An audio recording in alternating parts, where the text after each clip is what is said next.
United ഇൻസൈറ്റ്സിൻ്റെ പുതിയ എപ്പിസോഡിലേക്ക് എല്ലാവർക്കും സ്വാഗതം.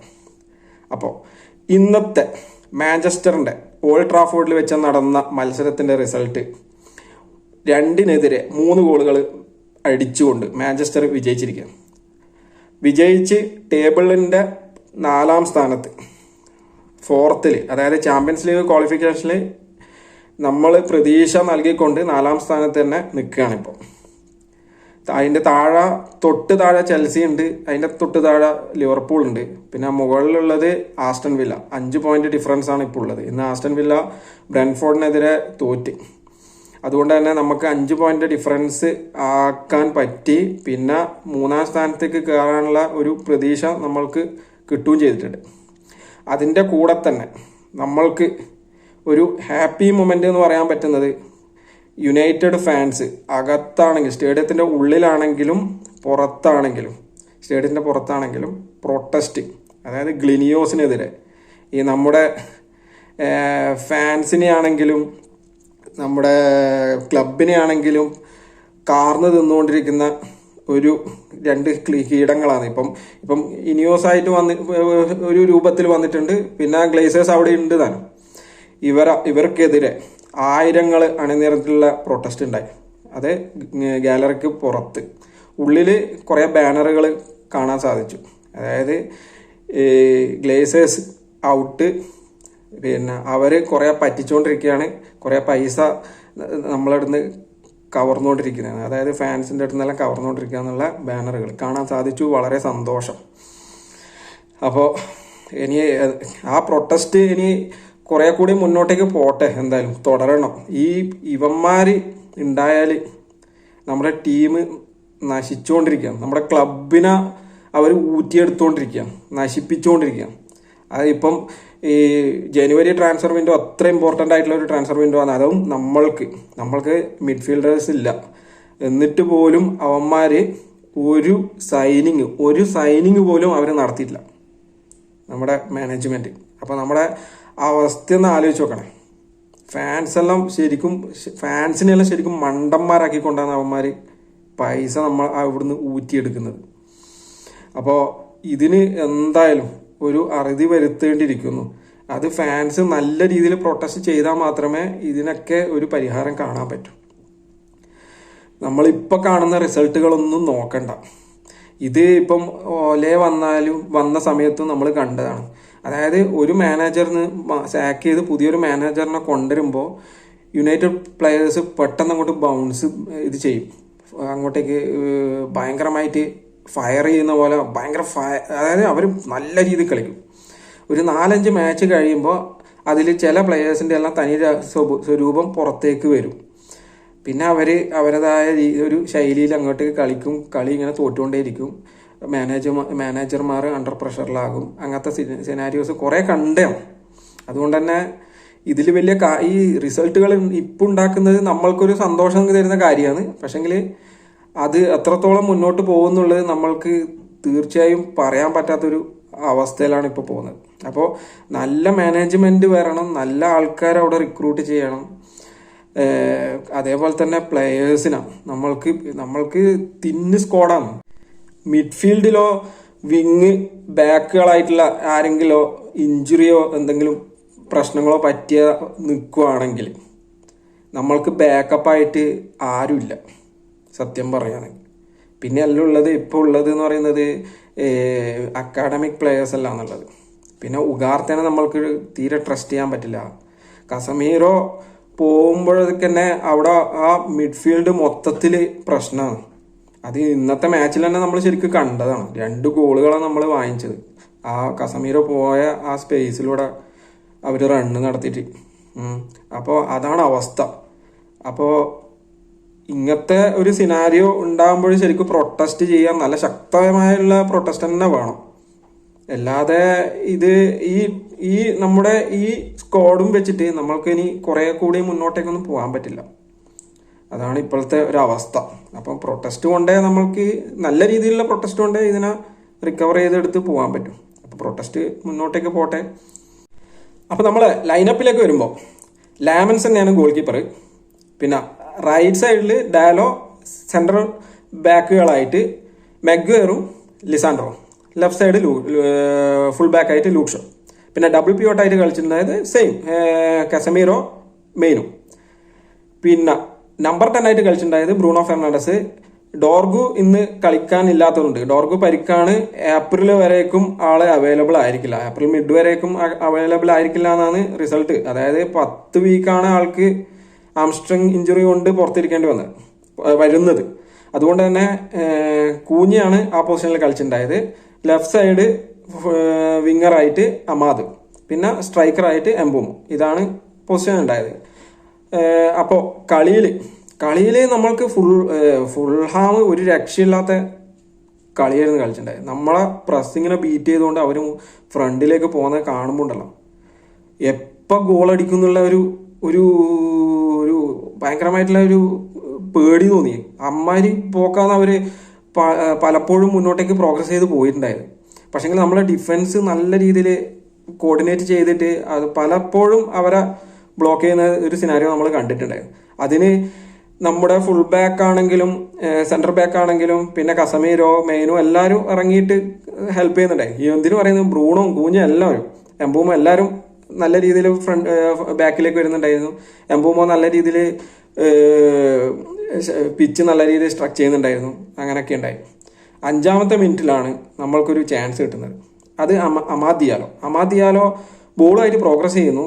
ബോക്സിൽ നിന്ന് പ്ലെയറിനെ കട്ട് ചെയ്തിട്ട് ഒരു ഷോട്ട് എടുത്ത് അത് ലെനോ, അവരുടെ ഗോൾ കീപ്പറായ ലെനോ കിടിലനൊരു സേവ് നടത്തുക. അങ്ങനെ അവർ രക്ഷപ്പെട്ടു പോകുന്നു. പിന്നെ 9ാമത്തെ മിനിറ്റിൽ ലിച്ചാൻ്റെ അടുത്ത് ഒരു കിടിലം ബോൾ എംബൂമോന് കിട്ടും. എംബൂമോ മുന്നോട്ടേക്ക് പോകുന്നുണ്ട്, പക്ഷെങ്കിൽ അത് കറക്റ്റായിട്ട് എംബൂമോന് കൺട്രോൾ കിട്ടിയില്ല.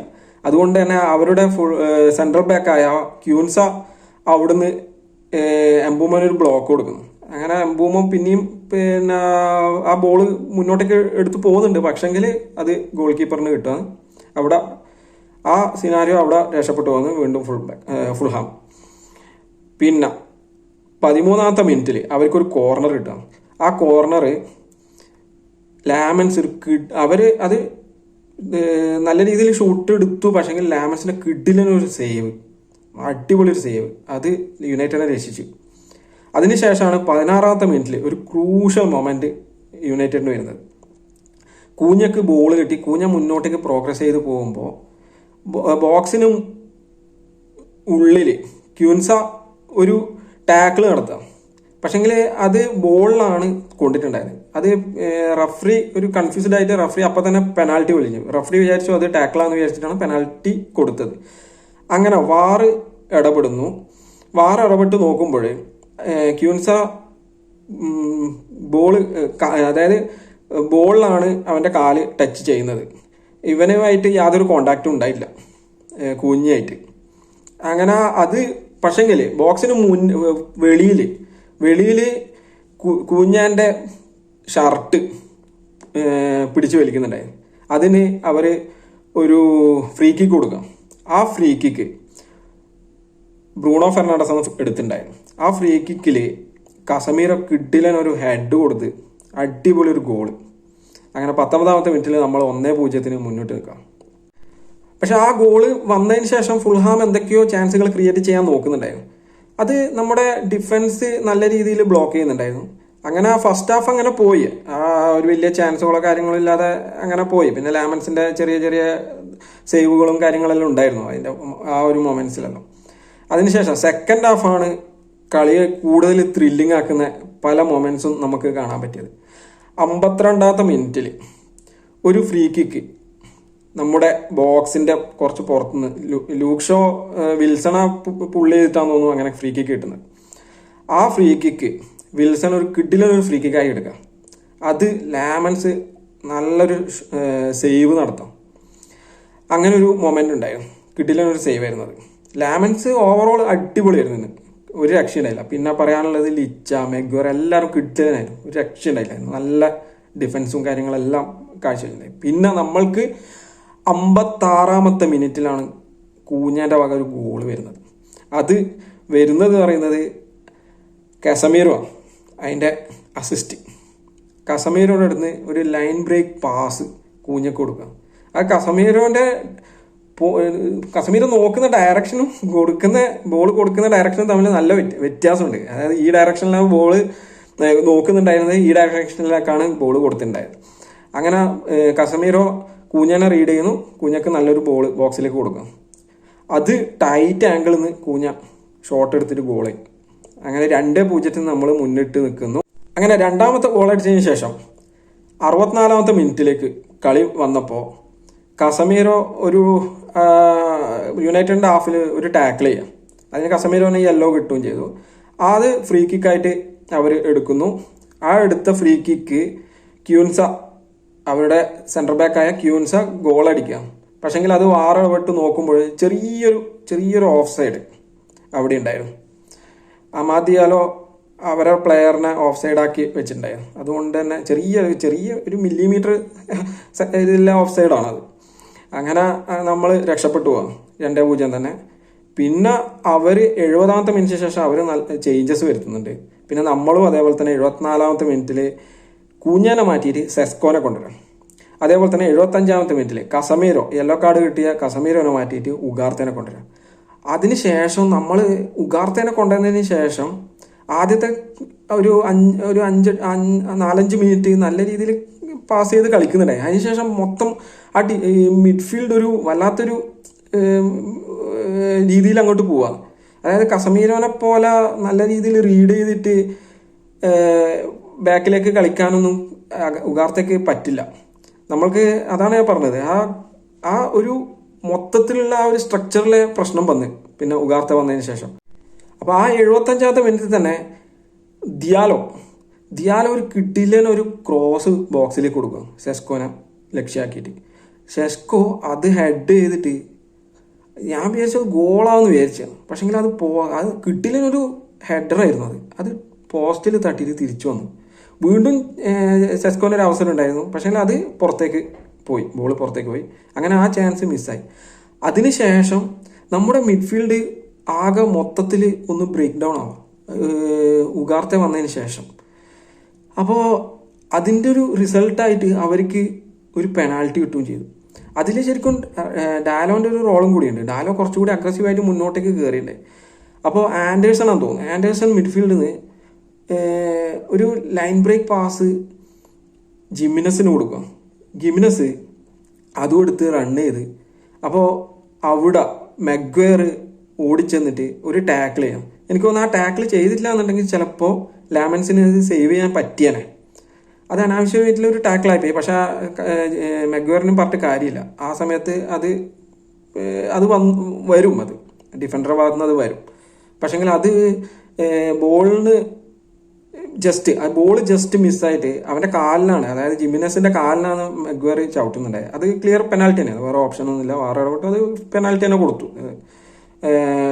റഫറിക്ക് അനുകൂലമായിട്ടുള്ള വിധി തന്നെ വാറെടുത്തു. അത് അങ്ങനെ 85-ാമത്തെ മിനിറ്റിൽ അവർ തിരിച്ച് ഒരു ഗോൾ അടിച്ചു. അത് അടിപൊളി ഒരു പെനാൽറ്റിയാണ്, കിടിലം പെനാൽറ്റി. ലാമൻസിന് ഒന്നും ചെയ്യാൻ പറ്റില്ല അത്. അങ്ങനെ അവർ 2-1. അതിനുശേഷം പിന്നെ അവരുടെ അറ്റാക്കും കാര്യങ്ങളായിട്ട് ഇങ്ങനെ പോവുക. ഈ യുണൈറ്റഡ് കുറച്ചുകൂടെ മിഡ് ബ്ലോക്കും അല്ലെങ്കിൽ ഡിഫൻസിൽ കുറച്ചുകൂടി സ്ട്രക്ചർ നല്ല മെയിൻറ്റെയിൻ ചെയ്ത് കൊണ്ടുപോകുന്നുണ്ടായിരുന്നു. അങ്ങനെ 91-ാമത്തെ മിനിറ്റിൽ അവരുടെ 2ാമത്തെ ഗോൾ വരും. അതായത് അവരുടെ സബ്ബായ കെവിൻ,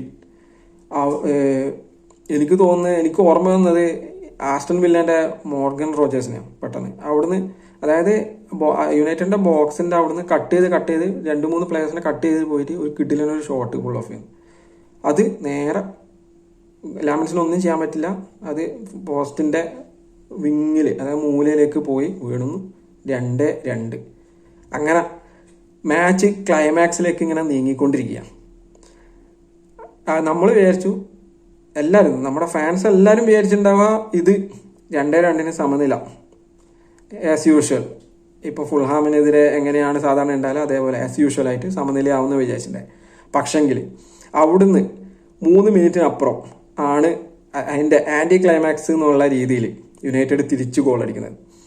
ബ്രൂണോന് റൈറ്റ് സൈഡിൽ, അതായത് അവരുടെ ബോക്സിൻ്റെ റൈറ്റ് സൈഡിൽ, ബോക്സിൻ്റെ പുറത്ത് റൈറ്റ് സൈഡിൽ നിന്ന് ബ്രൂണോ കിടിലൊരു പാസ് സെസ്കോയിലേക്ക് കൊടുക്കുക. അത് അവരുടെ ഒരു എനിക്കൊന്ന് ബാസിയാന്ന് തോന്നുന്നു, അത് മിസ് ചെയ്യുന്നുണ്ടായി അവിടെ. ബാസിയാണോ ഏതൊരു ഡിഫൻഡർ മിസ് ചെയ്യുന്നുണ്ടായി, അവരുടെ നിന്ന് മിസ് വന്നിട്ടുണ്ടായിരുന്നു. അത് സെസ്കോയിലേക്ക് പോകുന്നു ആ ബോള്. ആ സമയത്ത് ഡിഫൻസിൽ ആരും ഉണ്ടായില്ല. അങ്ങനെ സെസ്കോ അവിടെ സ്റ്റോപ്പ് ചെയ്ത് ബോൾ സ്റ്റോപ്പ് ചെയ്തിട്ട് ഒരു കിഡിലന്നെ ഒരു ഷോട്ട് അങ്ങോട്ട് എടുക്കുക. ഒന്നും ചെയ്യാൻ പറ്റില്ല ഗോളിക്ക്. ഗോളി നോക്കി നിൽക്കുന്നു, ബോൾ ഉള്ളിലേക്ക് പോകും. അങ്ങനെ 3-2 നമ്മൾ ഒരു ത്രില്ലിങ് വിജയം നമ്മൾ നേടി. അതിന് ശേഷം അവർ മാക്സിമം അവർ പുഷ് ചെയ്തിട്ട് വിങ്ങുകളിലൂടെ പുഷ് ചെയ്തിട്ട് ക്രോസുകൾ ഇടാൻ വേണ്ടി ശ്രമിക്കുന്നുണ്ടായി. അവിടെയാണ് ലിച്ച എന്ന പുരുഷൻ അവതരിച്ചത്. പല മൊമെന്റ്സിലും ലിച്ച അവിടെ കിഡിലൻ ടാക്കിൾ കൊടുത്തിട്ട് ആ ബോള് റിക്കവർ ചെയ്തെടുക്കുന്നതും ബോള് പുറത്തേക്ക് ചവിട്ടി കളയുന്നതും കണ്ടു. ആ ചെറിയ ഒരു 5 മിനിറ്റ്, കാരണം അവരാണെങ്കിലും നമ്മളാണെങ്കിലും ഗോള് വന്ന് സെലിബ്രേറ്റ് ചെയ്തത് കൊണ്ട് തന്നെ എക്സ്ട്രാ 9 മിനിറ്റാണ് നമ്മൾക്ക് ആഡ് ഓൺ ടൈം കിട്ടിയിട്ടുണ്ടായത്, ഇഞ്ചുറി ടൈം. അതിൻ്റെ ഉള്ളിൽ തന്നെ അവരും ഗോളടിച്ചു. അതിനുശേഷം അവർ ഒരു 10 മിനിറ്റോളം കളി മുന്നോട്ടേക്ക് പോയി. ഏകദേശം 110 മിനിറ്റോളം മുന്നോട്ടേക്ക് പോയിട്ടുണ്ടായി. 102 103 മിനിറ്റിലായിട്ടാണ് കളി സ്റ്റോപ്പ് ആയിട്ടുണ്ടായി. അപ്പോൾ അവിടെ നല്ല രീതിയിൽ ഓർഗനൈസ് ആയിട്ട് ഡിഫെൻഡ് ചെയ്തു. ലിച്ച അവിടെ സ്പെഷ്യലായിട്ട് ലിച്ച തന്നെ ഒരു രക്ഷയുണ്ടായില്ല. അവിടെ നല്ല മൂവ്മെൻറ്റ്സ് കാഴ്ചവെച്ചു. അങ്ങനെ നമ്മൾ 3-2 വിജയം കരസ്ഥമാക്കി. ഇനിയിപ്പോൾ അടുത്ത ആഴ്ച ആണ് അടുത്ത മാച്ച് ഉള്ളത്. കാണാം എന്താണ് ആയിത്തീരുക എന്നുള്ളത്. അപ്പോൾ ഇമ്പോർട്ടൻ്റ് ആയിട്ടുള്ള ഒരു ടഫ് മാച്ച് കഴിഞ്ഞു, അതിൽ നമ്മൾ ജയിച്ചു. അതിൻ്റെ ഒരു ആശ്വാസം. ഇനി അടുത്ത ആഴ്ചത്തെ മാച്ചുമായിട്ട് വരാം. ബൈ.